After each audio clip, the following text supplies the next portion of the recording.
Okay, ladies and gentlemen, welcome to Silverstone for round 12 of the MotoGP World Championship for the GoPro British Grand Prix. The number 7 was quite lucky in Great Britain back in the day, and we have 7 riders here with us, a bit of a tight squeeze on stage. Of course, we have World Championship leader Marc Marquez, second in Austria, and the 2014 race winner here. Second overall in the standings, we have Andrea Dovizioso, the race winner in Austria and the most recent race winner here in 2017. Fifth in the World Championship after his 4th place in Spielberg. Valentino Rossi is with us, the Silverstone race winner in 2015. 2019 leading rookie Fabio Quartararo joins us after his 3rd podium of the year in the Red Bull Ring. We also have Jack Miller, 8th in the standings with news on his contract extension. Flying the home flag this weekend, Cal Crutchlow looks to go one better than his 2nd place here in 2016. And on his return from injury, Jorge Lorenzo is back, winner of 3 Grand Prix here at Silverstone. Amy's here with the MotoGP fan question later, but Mark, we will start with you. You played, obviously, a big part in what was a very popular race last time out in Austria. Not the position you wanted to finish in, but the bigger picture is obviously the championship. You have a healthy lead to defend. How pleased are you to be back racing again here at a newly resurfaced Silverstone? Yeah, of course, looking forward to Silverstone GP and to this weekend because, some good luck and unlucky some years, but anyway, we did a great races. It's a circuit that I like it, and yeah, one of our weak points in this racetrack was the bumps, and this year looks like they resurface in a good way and looks nice on a bicycle. But tomorrow we will check on a bike, and yeah, a part of that, try to be concentrated, try to push, try to work well, to fight on Sunday for the best position. You've obviously had a race win here back in 2014. Ducati, obviously, with Dovi. Yamahas have been race winners and Suzuki as well. So are you expecting it to be a bigger fight for the race win here this weekend, unlike Austria? Yeah, of course, especially here. If we check last year on the practice, Viñales was very fast. All Yamaha riders were fast, but yeah, we were not far away. So yeah, I think this year with the new surface will be everything different. We need to understand the tires, understand the level of the grip, understand the level of our bike, because also we have a better engine this year, and here I think will be a small help. And yeah, part of that, of course, Dobby will be there because he's second in the championship and he will try to push. But our target is try to finish in the podium, try to get points for the championship, and yeah, the forecast looks nice, so keep going. Thanks very much to you, Mark. We now move on to Andrea Dovizioso. Andrea, a great win in a great race last time out in Austria. Great celebrations as well for you and Ducati. How are you feeling going into this? It must have been a much-needed confidence booster for you and for Ducati as well. Yes, for sure. The last race was amazing. We did a really nice battle from the first lap to the end with Mark. So we are so happy about that. We need that victory. And I'm happy to be here. I think it's one of the best race in our championship. The track is really nice, and I hope without bump it will be even nicer. So I'm really excited to try the track with the new asphalt. What is it about England with you, Dovi? A win, of course, the famous win at Donington Park 2009, 2017 winner at Silverstone, other podiums to add to that as well with Honda and Ducati. Do you like the cold? No, I don't like so much the weather, but I have a really good luck in this country. I've been pretty fast in England most of the time. I don't know why. Donington was it was a special track and a special first victory. But in Silverstone, I always felt good, and it's a really difficult track, but I enjoy riding here. Thanks very much, Andrea. Valentino Rossi joins us. Valentino, first question about Austria, of course. 2018 was a disaster, really, for Yamaha. So the 4th place in 2019 must feel like a really positive result for you and the team, your first top 5 since Le Mans. Yeah, for us in the last two races from Brno, we start in a better way, and in Austria was we did another step. We work well, and I was quite competitive in the race, and yes, considering that Austria is on the paper one of the worst track for us, was quite good. And so we arrive here. We hope to continue in that way, because anyway Austria was not so bad, but I wasn't fast enough for arrive on the podium. So we need to continue to work. And Silverstone is a fantastic track. It's a great track. Is a big track because you have everything. Is very fast. Is very long, technical. Everybody waiting for the asphalt tomorrow, for the new asphalt, because if they make a good work with less bump and a good grip, will be very funny to ride here. And also we wait for the weather, because in 2017 was fantastic all the weekend, and was a great weekend. Last year, unfortunately, was a lot more difficult, so we hope this year is more similar to 2017. Well, the weather forecast says it should be okay, but we can't always trust them. Valentino, you mentioned Silverstone being fast. Of course, Yamaha's top speed seems to be the issue at the moment, but you've had a podium here on the last 4 occasions, so Yamaha haven't always had strength in top speed. So are you confident that you can be in the mix this weekend? Yes, like you said, in the past I did good races and arrive on the podium. So this is the target. About the top speed, for sure, we know that we are not fantastic, but on the paper in Austria is also more important than here. The important is find the good feeling with the bike, find the good balance, and be ready for Sunday. Thanks very much, Valentino. We now move on to Fabio Quartararo. 3 podiums in your last 5 races now, Fabio. A really good run and a great 3rd place in Austria. Petronas colours have a wonderful record here at Silverstone on 4 wheels. Are you hoping to continue that on 2 here this weekend? Well, we hope, but that's not the goal at the moment. Really happy about arriving here. It's a track that I really like. Like said Valentino, I think everybody is waiting for the new tarmac, but I think will be a good track for us. Suits better than Austria, so really can't wait for tomorrow.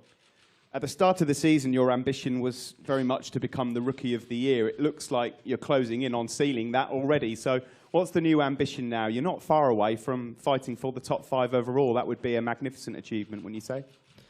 Well, the goal is to be rookie. It's true that we are leading, but the championship is not over. But yes, now we're improving in every race. We are learning. So this is still the main goal for this year. But like I said, in Austria, the goal was, of course, is always to be in front, but we never expect to be on the podium. And if we have the opportunity to be on the podium, we will fight for it. Thanks very much, Fabio. We now move on to Pramac Ducati rider Jack Miller. Jack, I'm sure you were frustrated at the result in Austria. It looked like you had a genuine chance of making it potentially back-to-back podiums. On the positive side, though, the deal is now done with you, Ducati and Pramac for 2020. You must be happy with that because you can just focus on the rest of the season. Yeah, definitely coming into this weekend in a different mindset, that's for sure. The Thursday's been a little bit easier, let's say that. But no, it's been nice, you know. The Day of Champions and everything today has been really nice to see all the fans in the paddock. But no, it's good to be back. Like you say, had a chance at making it back-to-back podiums last weekend. Had a really strong pace all weekend, and yeah, threw it away a bit too early. But no, I'm looking forward to this weekend. I had a good feeling here last year. But, you know, we weren't able to ride on Sunday, so hopefully this year's a lot better. The boys said, you know, the asphalt should be amazing. We've heard some decent reviews about the asphalt, so no, I'm looking forward to getting out there tomorrow. But, no, I think we're shaping up to be a good weekend. As Valentino said, this is a great circuit, a classic, really. You have to be really brave in certain places, something that you're not really lacking in. But your results here in the past haven't always been the strongest. We won't mention your first year in MotoGP with your former teammate Cal back in the day. But I'm sure you're looking to try and turn that around here this weekend. Yeah, as long as I don't have any British roadblocks in my way, I should be right. But no, it's not the best track for me, to be honest. I honestly hated this place before last year until we got here last year, and it was with the new asphalt, it was like a different track. I loved it, and you know, it was such a shame. So I'm looking forward to it. Like I said, with the reviews that it's had and everything like that, I can't wait to get round there, and yeah, it should be a good weekend. Thanks very much, Jack. We come over now to Cal Crutchlow. Cal, of course, a very unfortunate end for you, a premature end in Austria, not through any fault of your own, but here we are now at Silverstone, and it's going to be your 150th Grand Prix start as well. You must be really up for this one. Yeah, I only got told at the last race that it would have been my 150th Grand Prix start this weekend. I didn't think I'd done 150 Grand Prix. I definitely haven't finished 150, but yeah, I'm looking forward to it. Obviously, Silverstone's a great track, a special event for me, and I'll give my all come Sunday over the 20-lap Grand Prix. Some may or may not know that back in the day, you were a very, very good footballer as a kid. And yesterday, you got the chance to go to Chelsea Football Club, have a chat with Kepa. How was it? Yeah, I signed a new 3-year deal. No, it was good. You know, I've been to many football stadiums in my time, so to go back when I wasn't playing or watching an actual game, it was nice to be able to go around Stamford Bridge. And be taken around by Kepa. He's a big motorsport fan, a big MotoGP fan. I think I don't know if he's Catalonian or Basque. Basque, okay. So he obviously supports all the Spanish riders. But yeah, it was a good day. Thanks very much, Cal. Good luck this weekend. Finally, of course, we come to Jorge Lorenzo. Welcome back, Jorge. Assen, of course, feels like quite a long time ago now, but you've had a chance to recover. How do you feel in terms of your fitness? Do you feel strong? And you must be really pleased to finally come back to a race weekend. Yeah, I'm happy to be back, finally, after a long time. Very long time, no? I never spent so much time out of the racing competition for about 17 years that I've been here traveling the world. But yeah, I'm back. What was very difficult at the beginning, the first two weeks was difficult because I wasn't recovering fast, was very slow. But luckily, after 2 or 3 weeks, the speed of the recovery has been faster, and I started to do some physical training again on the pool and also lifting more weights, with some pain after the work during the night, but every time the pain was less and less, and I think this is the right moment to come back again into the bike, because you can lose a lot of speed, a lot of pace if you stay so much time out of the competition. No? You have a fantastic record here at Silverstone, 3 race wins, but obviously you're not going to know exactly how you feel until you get out on a bike. Realistically speaking, what are the goals this weekend?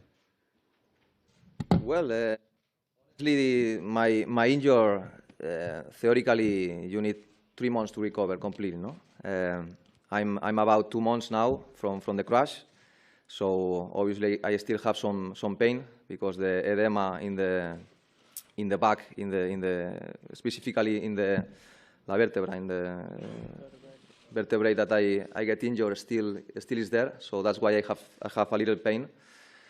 But I feel that I'm able to ride again and to try if I'm able to do a full weekend.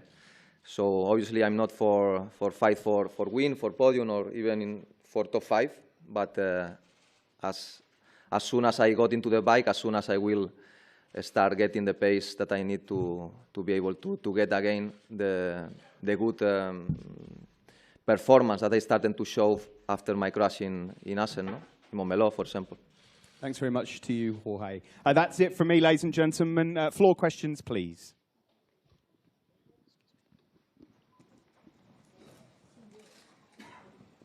Jorge, sorry I have to ask this, but there were so many rumours about what happened with you while you were absent.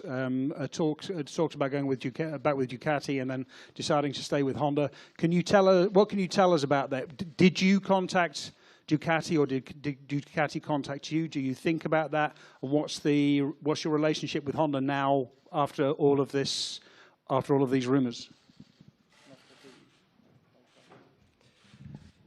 I just can tell that obviously as a human being, after two very hard and big crash, especially the last one in Assen, but also you couldn't see my crash in Montmeló, but was huge. And I think this creates a little bit the problem I have in Assen, because I was not completely healed in my vertebra already in Montmeló test crash. After the big crash that I never suffered in my career, that when you speak about back injuries, the thing gets serious. Honestly, I start to having doubts, no? Doubts about my life, about my career, and I think it's human, it's normal, no, to have this kind of doubts. When I started to feel better and more recovery, these doubts start to disappear, and the commitment and the challenge that more or less 1 year ago I decided to take, I restarted to be again convinced about that. The challenge to be able to be competitive also with a Honda MotoGP bike, to be able to win with them some race at least, and to be able to win with 3 bikes that any rider for the moment in MotoGP got. Take me illusion, no? And again, after recovering or after feeling better, knowing that this injury will not create problems in the future for my health, I again felt commitment to keep with this challenge, and I called Alberto and Honda and told them that I wanted to be full commitment to the challenge.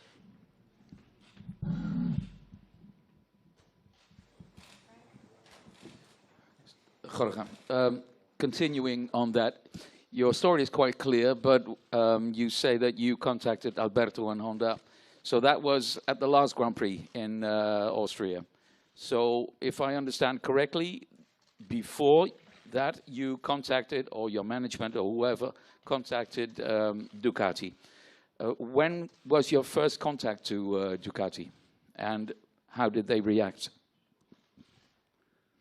Well, there was a lot of rumors about that, even if I wasn't there. I never told anything, because I knew I have 2 years of contract of Honda, no? But because the situation became very rare and the rumors were huge, I decided to call Alberto to tell him that I wanted to keep my commitment with the factory. So, sorry, Jorge, but does that mean that you or your management did not contact Ducati at all? You say it's just rumors? I'm here to speak about the future. And I tell already how was my feelings when I had the crash, and how my feelings were more safe or more secure during the healing process during these weeks.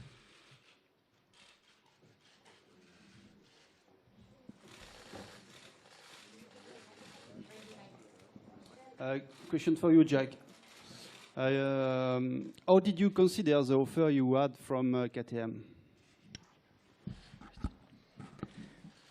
It was an offer for sure, but you know, my goal and my plan has always been, as it was before, was to continue with Ducati. As soon as I found out that Danilo continue with the factory team, then my main goal is to stay in Pramac. But of course, after the last Grand Prix, when I arrived there, this was not the case, but some things changed and I am able to continue. We were able to find our agreement and everything's wonderful now. Question for Valentino and Fabio. Recently, Gigi Dall'Igna said that Yamaha, the four in-line cylinders, are much better in entering the turns, in turning, than the V4 engines. Do you feel here that Silverstone is a track that suits your bikes and is not very good for the V4s, or the balance is the same between your bike that is losing in top speed but is gaining in this?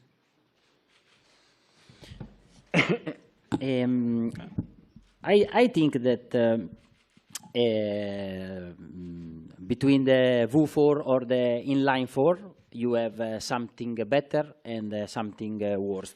You have a strong point and weak point in the both side. We speak a lot in the past, also with Yamaha, about the 4 inline or the V4. Now the reality is that the two faster bike that are Ducati and Honda have the V4. But Yamaha is very focused on the 4 inline because they think that they can do the best work with the 4 inline, with the experience that they have. Also Suzuki, for example, is 4 inline and is fast. Maybe on the paper the 4 inline is a little bit better in the corners and a bit worse in the top speed. It's possible, but it's not fully true. I mean so Yamaha need to work for have the maximum for this type of engine that is the type of engine and will be the type of engine of Yamaha also for the future, because I think that anyway in a different season where the bike was fast, also Yamaha 4 inline is fast in the straight. For me, they need to find the maximum for this type of engine, because for me at the end is not a big difference in the corner and not a big difference in the straight if you use all the potential. Well, about the turning, I really don't know because I only try the 4 inline, so I can't tell you if it turns better or not. So that's it for me. I think I have no idea about your question. Yes, I have a question for Dovi. Dovi, going back to Austria, after the race, you said at least twice or 3 times that you won the race not being the fastest. Okay, does this mean that you won by strategy? And I want to ask also if this happened, did it happen because it was in Austria, or this can happen everywhere? No, I think before the race, Mark was a bit faster than us about the pace. And I think he tried to use that strategy. After some laps, he tried to push, and we were so fast. But I was able to stay with him. I have some advantage in some parts, some disadvantage, but I was able to stay there. And I think also maybe the temperature affect the work of his rear tire, because the soft work well, but most of the medium didn't work like Saturday. So maybe that affect the race, and we were able to stay with him until the last lap. And I did a good strategy. I mean, we were battling until the last corner. The good strategy, I think, it was to ride fast like him, but not use too much the tire. And that at the end worked for me, because in the last 5 laps I had more grip than him on the right. So strategy, I don't know if it was really the strategy, or I did a really good last lap. He did in a perfect way because he was leading until the last corner, but I was able to recover in turn 8 and did a perfect turn 9 and try to overtake in turn 10. I hope so. I think so. I mean, it's not easy with this mark, but for sure it's possible. Question for Carl and Valentino. Both of you have a difficult experience with Ducati. Valentino, you wait 2 years to find a way to come back to Yamaha, and Carl, you decide to stop your adventure with Ducati 1 year before the end of your contract. What do you think of the decision of Joan Zarco to leave KTM at the end of the season? Yeah, I feel a bit similar when I was with Ducati, because I have a lot of expectation from outside, but especially from me and from Ducati to try to be competitive and try to win. But unfortunately, I don't have a very good feeling with the bike, especially with the front. Maybe similar compared to also with Zarco. And I know that when you are in that situation, it is very difficult because you lose the motivation and also you lose the happiness to start for the race and think positive that you can do well. You already start that you are in a negative way, and you know that it's difficult, especially if you don't have fun to ride the bike. After everything become more heavy. The travels, or stay outside of your house, or speak with the journalist, everything. Difficult to sleep also, so you go in a tunnel, you know. A lot of things, a lot of time I think to stop when I was with Ducati, but at the end for me it was a very good decision to don't give up.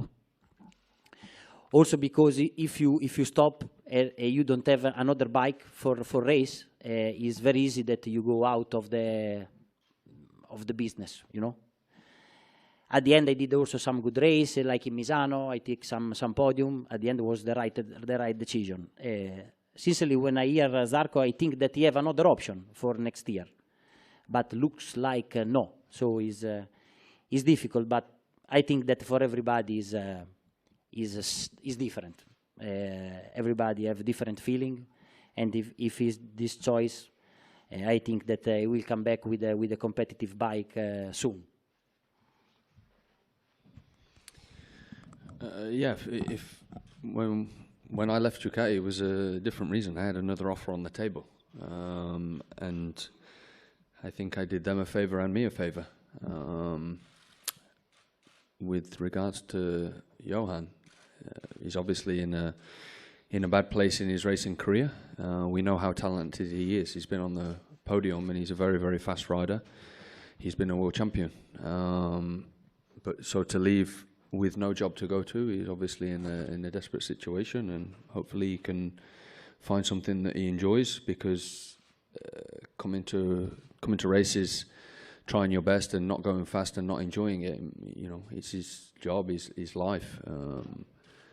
And I can understand that as well, probably the same as what Valentino said. Sometimes you don't, if you don't enjoy it, if you're doing the whole year like that, it's going to be a hard year. So hopefully you find something soon and is able to come back. Question for you, Mark. Two questions. This is a new surface. It looks like it's very, very grippy. The Honda has less of it has a bit of a disadvantage when there is more grip, because the other bikes seem to get faster and the Honda doesn't. What's your objective?